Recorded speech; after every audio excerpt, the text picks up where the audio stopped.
So Williamson's strategy here is going to be very straightforward. He simply argues against his competitors, that is, the truth rule and the justification rule, on the basis of lottery cases, and then shows how his knowledge account of the norm of assertion accounts for lottery cases. However, there are some other considerations that are worth bringing up before we get to the lottery argument. So the simplest rule that we've seen is the truth rule, which says that you should assert P only if it's true. And there are a few objections to the truth rule that might seem kind of obvious.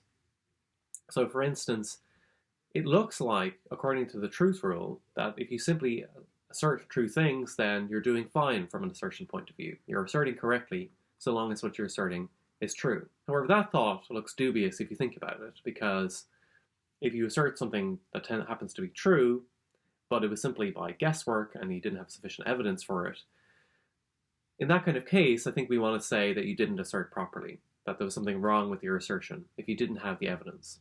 Merely of noting that you got lucky and it's being true doesn't let you off the hook. It doesn't mean it was correct after all. So this might seem to be a compelling objection to the truth rule, because you might say, well, look, there are easy cases we can come up with where you assert something and it happens to be true, and yet it doesn't let you off the hook. It still seems like you're asserting improperly. But as Williamson observes, this is actually too quick. Because you might think in general that whenever there's a norm to do something only if something else holds, there are also going to be derivative norms that say only perform the thing when you have enough evidence that you're in the right kind of situation. So take a simple kind of example. Here's something that seems to be true. You should only cross the street if there are no cars coming. However, to really follow that rule, it looks like your best bet is to follow whatever your evidence says. So if I want to conform to the rule that I only cross the road when there are cars coming, the best way for me to do that is to look at what my evidence says and act in accordance with what my evidence plus the rule says. So if my evidence is that there are no cars coming, then I can cross. If my evidence is that there are cars coming, then I shouldn't cross. And in general, if you look at different kinds of rules, even if they don't say anything about what your evidence is like, in general, if you want to follow that rule, the best way to do so, it looks like, is to see what your evidence says, and if your evidence says you're in a position to follow the rule, then do so. So in general, you might think that there are always going to be derivative rules. So whenever you got a norm, like the norm about crossing the road, there's always going to be a derivative norm that says something about your evidence. In particular, there's also going to be a derivative norm that says you should cross the road only if your evidence says there are no cars coming. Because the best way to figure out whether there are cars coming is to figure out whether your evidence says so. But if this is the case, if there are always these derivative norms, then we can see that the original objection to the truth rule is not going to do the job we thought. Because if there really is a truth rule, a truth norm on assertion, which says you should assert something only if it's true, then you might think there's also going to be a derivative norm, which says you should assert something only if your evidence suggests that it's true, or only if your evidence supports it. Why? Because, well, if you're trying to follow the truth norm, the best way to do that, you might think, is to just see what your evidence says. So, in particular, the best way to do that is to only assert something if your evidence supports that it's true. Because that's your best way, that's your best bet of figuring out whether you actually are following the truth rule, is to follow the derivative rule stated in terms of evidence.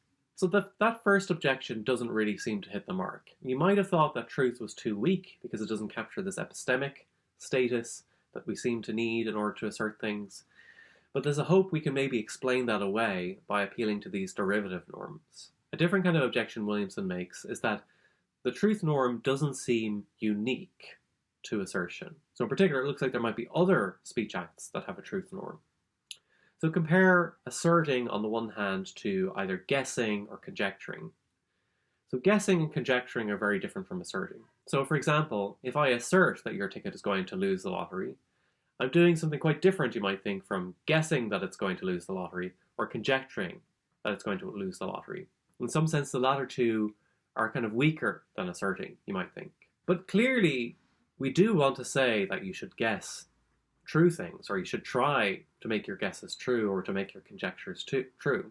So even though the standards for guessing and for conjecturing are clearly weaker than asserting, you can guess things even if you're not allowed to assert them, we do want our guesses to be true, and we do want our conjectures to be true. So there's pretty good reason maybe to think that there's a truth norm on both conjecturing and guessing.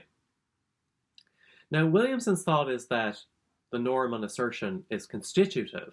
That means that whatever the norm of assertion is, it makes it the speech act of assertion and not some other speech act. So for this reason, he wants to say that actually truth can't simply be the norm of assertion, because the norm of assertion is a constitutive norm, but it couldn't be a constitutive norm if it was also a norm for other things. Now, this argument depends a lot on how plausible we think it is that the norm of assertion is a constitutive norm or a constitutive rule. We're going to think a bit more about this later on, so we're not going to spend so much time on this objection right now. However, even if you don't buy into the idea that the norm of assertion is a constitutive rule, you might still think that the difference between asserting on the one hand and guessing and conjecturing on the other might still tell us something about assertion.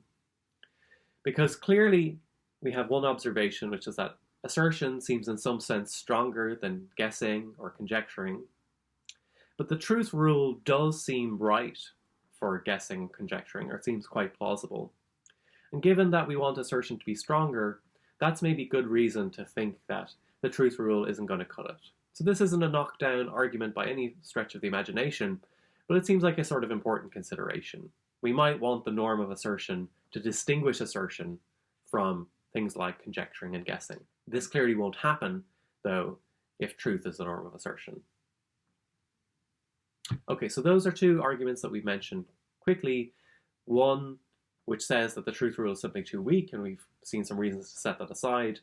Another is a suggestive argument that the truth rule doesn't distinguish assertion from other things like guessing and conjecturing in the right way. But let's now come to the real argument Williamson takes to motivate the knowledge norm of assertion. And this is the argument from lottery cases.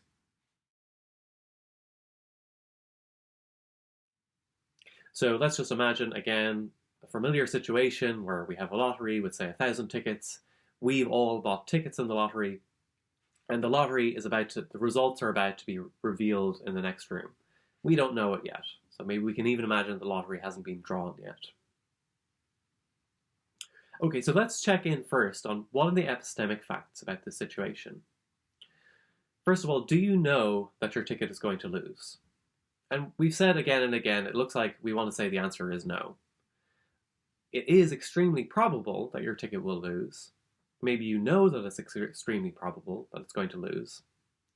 But we saw that there is a strong disinclination to say that you know you're going to lose. We don't seem to want to say something quite that strong in lottery cases about our tickets. On the other hand, it might be true that our ticket is going to lose, and it certainly looks like we've got a lot of evidence. We've got some very strong evidence to believe that our ticket is going to lose. After all, the odds are overwhelming that we're actually going to lose. And to bring this out, we can make the lottery as big as we like. So I've said it's 1,000 tickets. We can imagine it's 1,000,000 tickets, 1,000,000,000,000 tickets. Pick your favorite number, your favorite big number. It looks like you can basically make your evidence arbitrarily strong, short of certainty that your ticket is going to lose. So you might think that if you make the numbers big enough, at some point you're going to get a situation where you're justified in believing that your ticket is going to lose, because the odds are just overwhelming, you might think. Okay, so those are the epistemic facts. And now let's turn to see, well, what can you assert in this kind of scenario? So imagine that somebody asks you, are you going to win the lottery? Is your ticket going to win? And imagine that you replied, no, my ticket didn't win, or my ticket isn't going to win. As we've observed before, it doesn't look like you should answer in this way. It looks like even if you're actually, as a matter of fact, correct that your ticket lost or is going to lose, there's something wrong with you asserting that. In particular, you don't seem in the right kind of epistemic position to say that. Your evidence, in some sense, doesn't seem to be strong enough to support your assertion. But if that's right, then there's an obvious problem for both the truth rule and the justification rule here. We can imagine that it's true that your ticket is going to lose, so from the point of view of the primary truth norm, you're not doing anything wrong. We also saw that your evidence maybe can be arbitrarily strong, short of certainty, by just making the numbers big enough. So it also doesn't look like there's any problem with you following the derivative norm, that you should assert P only if your evidence supports it. So from the point of view of the norms that we have in the truth account, it looks like you should be asserting perfectly correctly by saying your ticket lost or is going to lose. And of course, that doesn't seem to be the right judgment. So that's the problem for the truth account. The problem for the justification account is obviously very similar, because in a way, the justification account ends up being simpler than the truth account. We can just think about the condition that you should assert P only if you're justified in believing it. And arguably, in the lottery situation, you are justified in believing that your ticket is going to lose, because it's a 1 in 1,000 chance, or a 1 in a million chance, or a 1 in a trillion chance. How big we make the lottery doesn't seem to change whether you can say that your ticket lost, but it does seem reasonable to think that at a certain point, if we make the numbers big enough, then of course you're going to have a justified belief. And if that's right, then it seems like justification, mere justified belief, is not going to be strong enough to explain what's going on in the lottery case. So this argument seems to, if we buy the judgments and we buy what we're saying about justification, it seems to eliminate the truth rule. It also seems to eliminate the justified belief rule. So of course, at this point, the knowledge rule is left over. The norm that you should only assert P if you know P. And this will be immediately obvious to us by now. That gives a very nice explanation of what's going on in this case. Because remember, the knowledge rule says you should assert P only if you know it. We said again and again, you can't know that your ticket is going to lose just on the basis of the probabilities. So as a matter of fact, in this case, you don't know that your ticket is going to lose. So you're disobeying the norm of assertion. So the knowledge account is a really straightforward account of what's going on here. You're disobeying the norm of assertion, because the norm of assertion is knowledge, and knowledge is exactly what you lack in lottery cases.